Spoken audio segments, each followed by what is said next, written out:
ओम नमो भगवते वासुदेवाय नमः। पुरुषोत्तम मास महात्म्यम की कथा 29वां अध्याय। इससे पहले के अध्याय में हमने जाना कि ब्राह्मण कदर्य को उसके अति पाप कर्मों की वजह से दुष्ट वानर योनि में जन्म प्राप्त होता है। उसके मुख में पित्त के प्रकोप से पीड़ा उत्पन्न हुई, जो उसका जन्म का रोग था। जिस पीड़ा से मुख के घावों से दिन रात रुधिर बहा करता था, वह वानर पीड़ा के कारण कहीं भी एक स्थान पर बैठने में असमर्थ था। बहुत दिनों से निराहार, शिथिल इंद्रिय और जर्जर शरीर वाला निर्बल वह वानर एक कुंड में गिर गया और 10वीं तिथि से 4 दिन तक वानर को श्री पुरुषोत्तम मास में उस कुंड में लोटपोट करते बीत गए। 5वें दिन के आने पर मध्याह्न काल में उस तीर्थ में जल से भीगा शरीर वाला वानर प्राण से रहित होकर गिर गया और वह उस देह को त्याग कर पापों से रहित होकर तत्काल दिव्य आभूषणों से भूषित दिव्य देह को प्राप्त किया। तब कदर्य बोला, मुझ दुष्ट पातकी को किस पुण्य से यह प्राप्त हुआ है? मेरा कुछ भी पुण्य नहीं है जिसमें मैं हरि भगवान के परम पद को जाऊं। तब इसके बाद जो कुछ भी हुआ, इसका वृतांत आप सभी आगे सुनिए। पुण्यशील सुशील बोले, हे विभो, गोलोक को चलो, यहाँ देरी क्यों करते हो? तुमको पुरुषोत्तम भगवान का समीप्य मिला है। कदर्य बोला, मेरे बहुत कर्म अनेक प्रकार से भोगने योग्य है, परंतु हमारा उद्धार कैसे हुआ जिससे गोलोक को प्राप्त हुआ? जितनी वर्षा की धाराएं हैं, जितने तृण हैं, पृथ्वी पर धूलि के कण हैं, आकाश में जितनी ताराएं हैं, उतने ही मेरे पाप हैं। मैंने यह सुंदर तथा मनोहर शरीर कैसे प्राप्त किया? हे हरि भगवान के प्रिय, इसका अति उग्र कारण मुझसे कहिए। श्री नारायण भगवान बोले, कदर्य के इस प्रकार वाणी को श्रवण कर हरि के दूतों ने कहा। हरिदूत बोले, अहो आश्चर्य है, हे देव, आपने इस पद की प्राप्ति का कारण महान साधन कैसे नहीं जाना? हे प्रभु, सब में उत्तमोत्तम विष्णु का प्रिय महान पुण्य फल को देने वाला पुरुषोत्तम मास नाम से प्रसिद्ध मास को क्यों नहीं जाना? उस पुरुषोत्तम मास में देवताओं से भी न होने वाला तप तुमने किया है। हे महाराज, वन में वानर शरीर से अज्ञान में वह तप हुआ है। मुख रोग के कारण अज्ञान से अनाहार व्रत हुआ और तुमने बंदरपने की चंचलतावश वृक्ष से फलों को तोड़कर पृथ्वी पर फेंका। उन फलों से दूसरे मनुष्य तृप्त हुए। अंतःकरण में विशेष दुख होने से पानी भी नहीं पान किया। इस तरह श्री पुरुषोत्तम मास में अज्ञानवश तुमसे तीव्र तप हो गया है। हे अनग, फलों के फेंकने से परोपकार भी हो गया। वन में घूमते घूमते शीत वायु घाम को सहन किया और श्रेष्ठ तीर्थ में सुंदर महातीर्थ में 5 दिन गोता लगाया, जिससे श्री पुरुषोत्तम मास में तुमको स्नान का पुण्य हो गया। इस प्रकार तुम्हारे रोगी के अज्ञान से उत्तम तप हो गया है। सो यह सब सफल हुआ और तुमने इस समय अनुभव किया, जब बिना समझे पुरुषोत्तम मास के सेवन हो जाने से तुमको यह फल मिला है। तो मनुष्य इस पुरुषोत्तम मास के उत्तम महात्म्य को जानकर श्रद्धा से विधि पूर्वक कर्म करे तो उसका तो कहना ही क्या है। तुमने अपना जो अर्थ साधन किया, वैसा करने को कौन समर्थ है? पुरुषोत्तम भगवान को और कोई वस्तु प्रीति को देने वाली नहीं है। इस भरत खंड में अति दुर्लभ मनुष्य योनि में जन्म लेकर जो पुरुषोत्तम भगवान की सेवा करते हैं, जिस पुरुषोत्तम मास में एक भी उपवास के करने से मनुष्य पाप पुंज से छूट जाता है, और वहाँ तुमने महीनों उपवास किया, इस उग्र तपस्या का फल कहाँ जाएगा? इस मास के समान वे प्राणी धन्य और कृतकृत्य हैं। वे सदा भाग्यवान पुण्य कर्म के करने वाले पवित्र हैं और उनका जन्म सफल है, जिनको सब में उत्तम पुरुषोत्तम मास स्नान दान जब से व्यतीत हुआ है। श्री पुरुषोत्तम मास में दान, पितृ कार्य, अनेक प्रकार के तप, ये सब अन्य मास की अपेक्षा कोटि गुण अधिक फल देने वाले हैं। जो पुरुषोत्तम मास के आने पर स्नान दान से रहित रहता है, उस नास्तिक, पापी, शठ, धर्मध्वज, खल को धिक्कार है। श्री नारायण भगवान बोले, पुण्यशील और सुशील से वर्णित अपने अदृष्ट को सुनकर चकित होता हुआ कदर्य प्रसन्न हो रोमांचित हो गया। तीर्थ के देवताओं को नमस्कार कर बाद में कालंजार पर्वत को नमस्कार किया और वन के देवताओं को तथा गुल्म लता वृक्ष को नमस्कार किया। बाद में विनय से युक्त हो विमान की प्रदक्षिणा कर मेघ के समान श्यामण सुंदर पीतांबर को धारण कर वह कदर्य विमान पर सवार हुआ। संपूर्ण देवताओं के देखते हुए गंधर्व आदि से स्तुत और किन्नर आदिकों से बार बार बाजा बजाए जाने पर इंद्र आदि देवताओं ने प्रसन्न होकर मंद पुष्प वृष्टि को करते हुए उसका आदर पूर्वक पूजन किया। फिर आनंद से युक्त योगियों को दुर्लभ गोप गोपी गौओं से सेवित रासमंडल से शोभित गोलोक को गया। जरा मृत्यु रहित जिस गोलोक में जाकर प्राणी शोक का भागी नहीं होता, उस गोलोक में यह चित्र शर्मा पुरुषोत्तम मास के सेवन से गया। व्याज से पुरुषोत्तम मास के सेवन से वानर शरीर छोड़कर दो भुजाधारी मुरली हाथ में लिए पुरुषोत्तम भगवान को देखकर बहुत प्रसन्न हुआ। श्री नारायण बोले, इस आश्चर्य को देखकर समस्त देवता चकित हो गए और श्री पुरुषोत्तम की प्रशंसा करते अपने अपने स्थान को गए। नारद मुनि बोले, हे तपोधन, आपने दिन के प्रथम भाग का कृत्य कहा, पुरुषोत्तम मास के दिन के पिछले भाग में होने वाले कृत्य को कैसे करना चाहिए? हे बोलने वालों में श्रेष्ठ, गृहस्थ के उपकार के लिए मुझसे कहिए, क्योंकि आपके समान महात्मा सदा सबके उपकार के लिए विचरण करते रहते हैं। श्री नारायण भगवान बोले, प्रातः काल के कृत्यों को विधि पूर्वक समाप्त कर बाद में मध्याह्न में होने वाली संध्या को करके तर्पण को करे। देव मनुष्य पशु पक्षी सिद्ध यक्ष सर्ष दैत्य प्रेत पिशाच नाग ये सब जो अन्न की इच्छा करते हैं वे सब मेरे से दिए गए अन्न को ग्रहण करें। फिर पंच महायज्ञ को करें, उसके बाद भूत बलि को करें और काक कुत्ते को श्लोक पढ़ता हुआ बलि देवे। इस प्रकार कहकर समस्त भूतों को पृथक पृथक बलि देवे। फिर विधि पूर्वक आचमन कर प्रसन्न होकर श्रद्धा से अतिथि प्राप्ति के लिए जो गो दूहने के समय तक द्वार का अवलोकन करे। यदि भाग्य से अतिथि मिल जाए तो बुद्धिमान प्रथम वाणी से सत्कार करके उस अतिथि का देवता के समान पूजन करे और यथाशक्ति अन्न जल से संतुष्ट करे। फिर विधि पूर्वक सब व्यंजन से युक्त सिद्ध अन्न से निकालकर भिक्षु और ब्रह्मचारी को भिक्षा दे। सन्यासी और ब्रह्मचारी ये दोनों सिद्ध अन्न के मालिक हैं। इनको अन्न न देकर भोजन करने वाला चंद्रायण व्रत करे। प्रथम सन्यासी के हाथ पर जल देकर भिक्षान देवे तो वह भिक्षान मेरु पर्वत के समान और जल समुद्र के समान कहा गया है। सन्यासी को जो मनुष्य सत्कार करके भिक्षा देता है उसको गोदान के समान पुण्य होता है।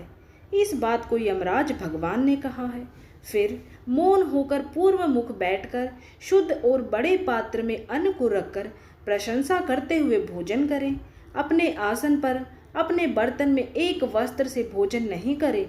स्वयं आसन पर बैठकर स्वस्थ चित्त प्रसन्न मन होकर जो मनुष्य अकेला ही अपने कांसे के पात्र में भोजन करता है तो उसके आयु प्रज्ञा यश और बल ये चार बढ़ते हैं। दिन में सत्यम तवर्तेन परिसिंचामि, रात्रि में ऋतम व सत्येन परिपिश्चामि। इस मंत्र से हाथ में जल लेकर निश्चय कर घृत व्यंजन युक्त अन्न का भोजन करे।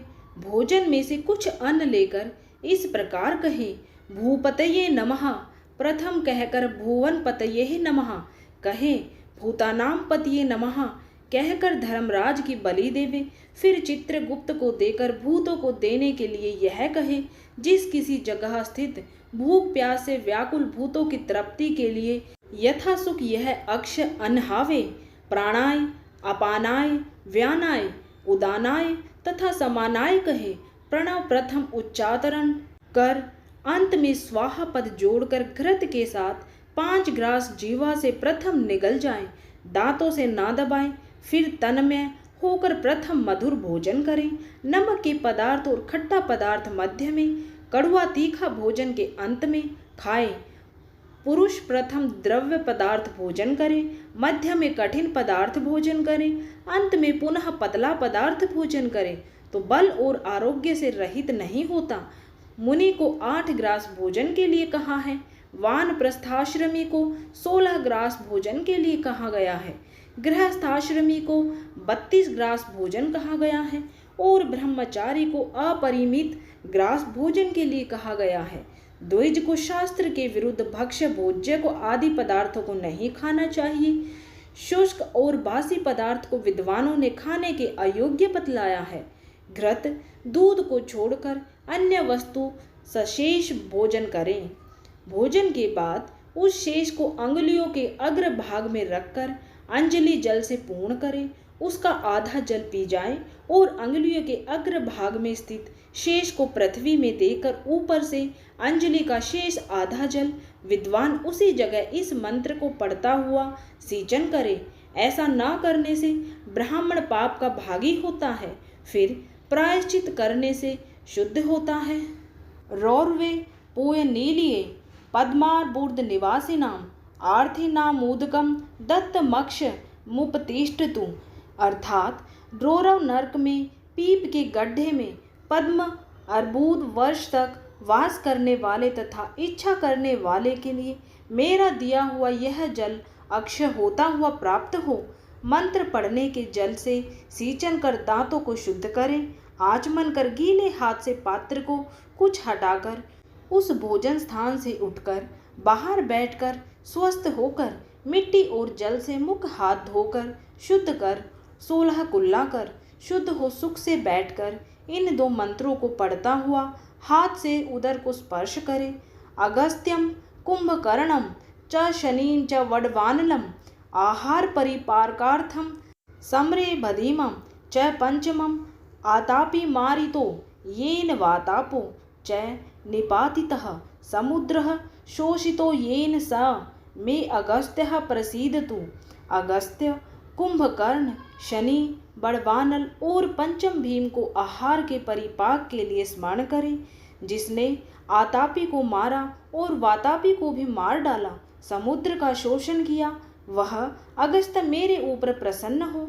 इसके बाद प्रसन्न मन से श्री कृष्ण देव का स्मरण करें, फिर आचमन कर तांबूल भक्षण करें। भोजन करके बैठकर पर ब्रह्म श्री कृष्ण का उत्तम मार्ग के अविरोधी उत्तम शास्त्रों के विनोद से विचार करें। बुद्धिमान आध्यात्मिक विद्या का श्रवण करें। सर्वथा आजीविका से हीन मनुष्य भी एक मुहूर्त स्वस्थ मन होकर श्रवण करें। जो श्रवण कर धर्म को जानता है, श्रवण कर पाप का त्याग करता है, श्रवण के बाद मोह की निवृत्ति होती है, श्रवण कर ज्ञान रूपी अमृत को प्राप्त करता है। नीच भी श्रवण करने से श्रेष्ठ हो जाता है और श्रेष्ठ भी श्रवण से रहित होने से नीच हो जाता है। फिर बाहर जाकर यथा सुख व्यवहार आदि करे और सर्वथा सिद्धि को देने वाले श्री कृष्ण भगवान का मन से ध्यान करें। सूर्य नारायण के अस्ताचल जाने के समय तीर्थ में जाकर अथवा ग्रह में ही पैर धोकर पवित्र वस्त्र धारण करें। साय संध्या की उपासना करें। जो द्विजों में अधम प्रमाद से साय संध्या नहीं करता है, वह गोवध पाप का भागी होता है और मरने पर रोर्व नरक को जाता है।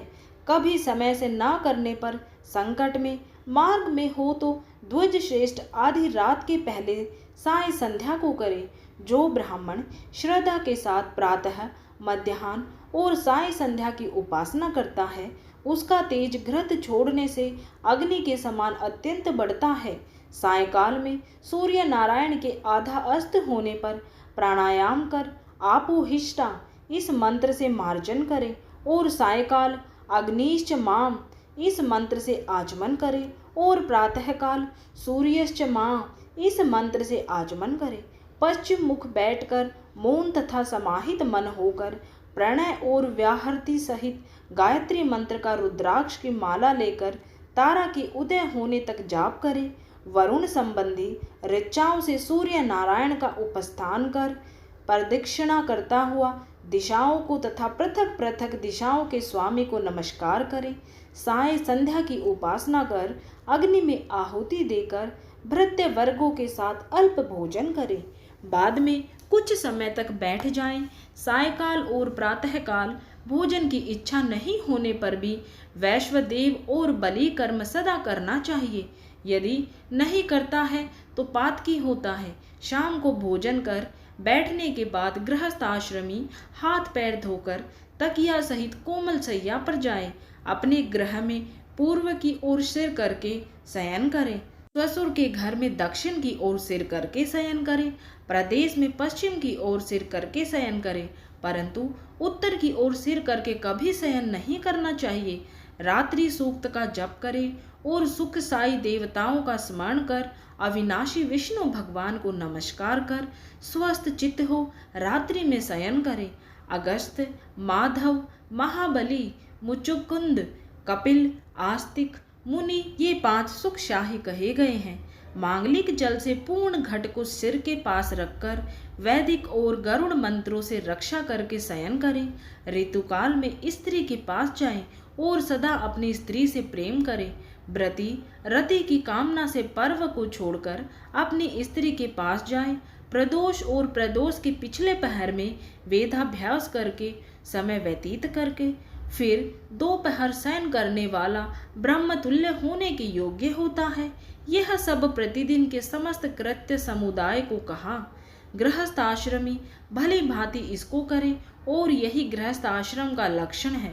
अहिंसा, सत्य वचन, समस्त प्राणी पर दया, शांति, यथाशक्ति दान करना गृहस्थ आश्रम का धर्म कहा है। पर स्त्री से भोग नहीं करना चाहिए। अपनी धर्म पत्नी की रक्षा करना, बिना दी हुई वस्तु को नहीं लेना, शहद, मांस को नहीं खाना, यह 5 प्रकार का धर्म बहुत शाखा वाला, सुख देने वाला है। शरीर से होने वाले धर्म को उत्तम प्राणियों को करना चाहिए।